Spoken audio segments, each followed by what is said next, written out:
Hi everyone, today for Do It for Queer Culture we're gonna do a video explaining some slang with the LGBTQ community. Just to start off, I think that it's important to note that a lot of slang from the LGBTQ community comes from communities of color, and oftentimes those communities are not recognized for their contributions to drag culture, where a lot of slang originates from, or the drag ball culture that was largely popular in African American communities, and these figures are kind of not given their due with the trends and the slang terms that are largely popular with communities outside the LGBTQ community and within it, but largely outside of the communities of color where they originated from. Deep breath. Whew.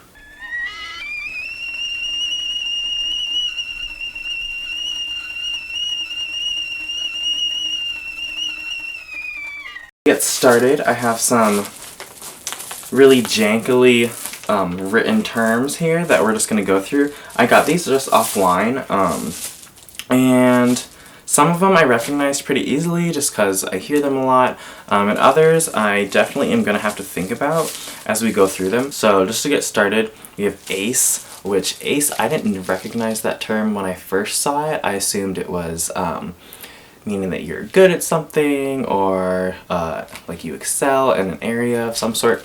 But ace for the LGBTQ community means asexual. And asexual, that identity basically means that you do not feel necessarily sexual attraction to any gender. So that's what that means. Next on the list is anti. Anti, I kind of go back and forth on this one. I guess you could use it to identify like an older, like a gay person, I guess. Not necessarily older, but like someone you could look up to, someone that you could like ask for advice, something like that. And just like kind of like a mentor, I guess. Like, oh, auntie over there, like not like drunk auntie, but like auntie is like, I don't know, you can visit with them. Next we have baby gay, which is like not a younger gay person, but someone fresh, like fresh out of the closet. Like they're new to the LGBTQ experience, and they don't necessarily know how to approach their identity, which is something we all go through, and it's something that we all kind of identify as at some point. Reading, this is definitely one of the terms that originates from like ball culture and like more communities of color.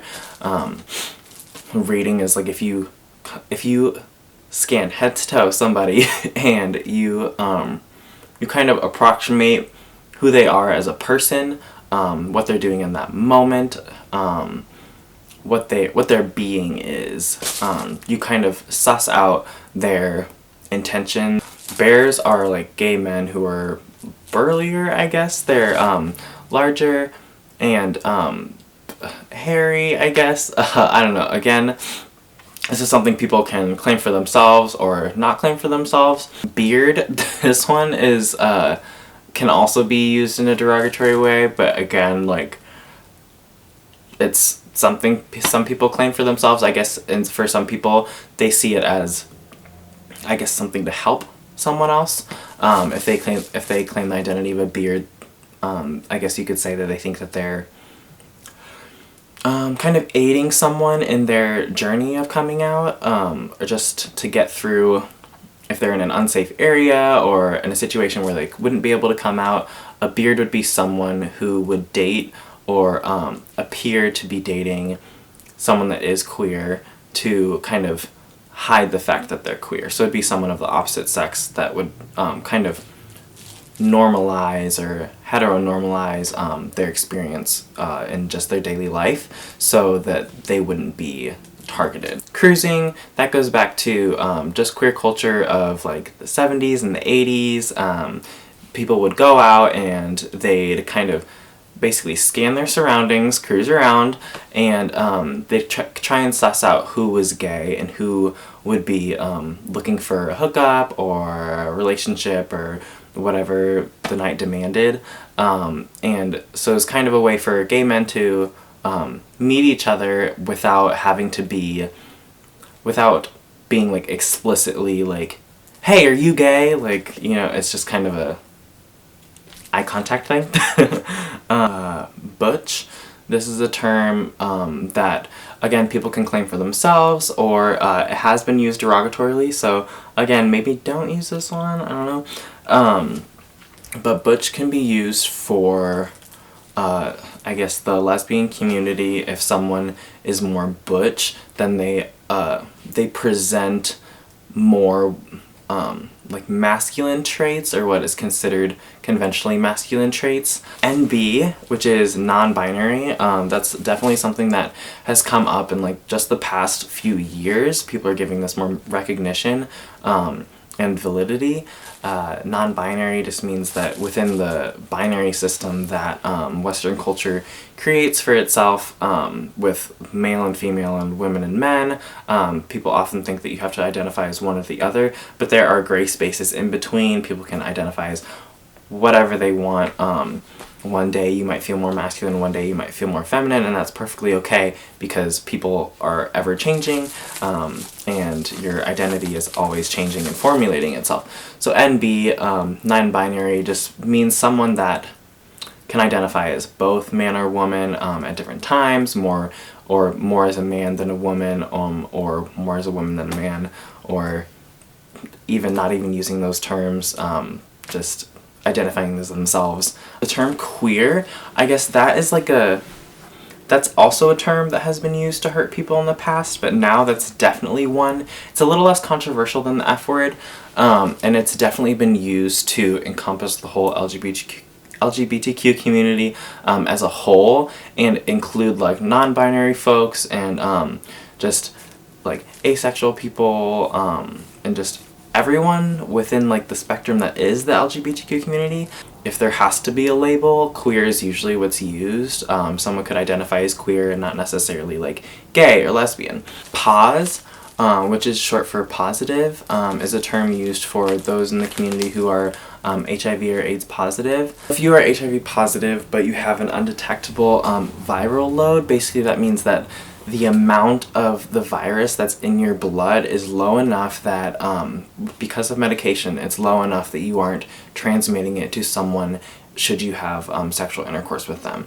And so just because someone is positive does not necessarily mean that they are transmitting the disease, and it's not, the trace of it in their blood is not up to a high enough amount where it's going to affect them more than it should, and it's not going to affect others should they encounter it. A lot of people think that it's just a gay issue or a queer issue, but it's not. It's a world issue, and we should be supporting everyone that has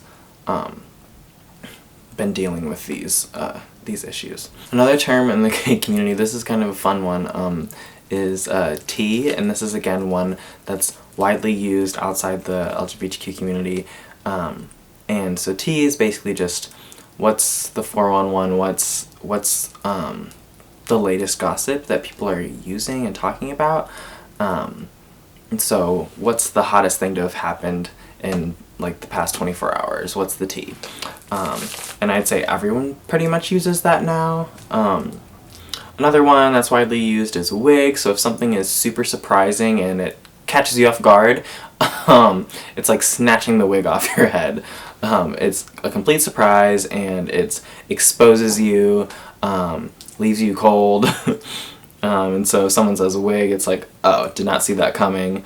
Gag is similar to wig. It leaves you choked, like it leaves you like gasping for air, you're surprised, and you're just kind of floored with whatever you've just been confronted with.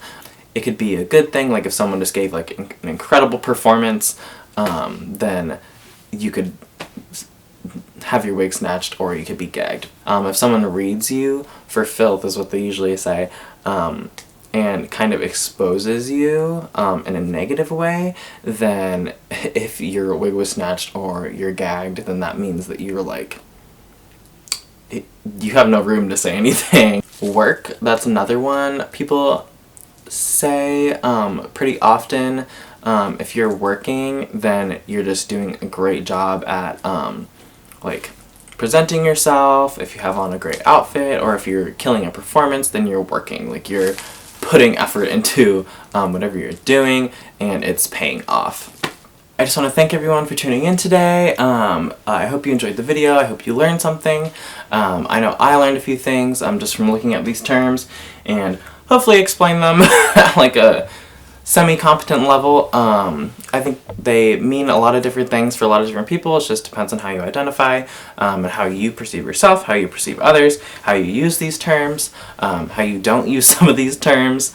But yeah. Thanks for tuning into our channel. Head on over to our Twitter at do_queer for all of our updates on our articles and our blog, which is counterculturequeer.com. So make sure to like and subscribe, and thanks for coming.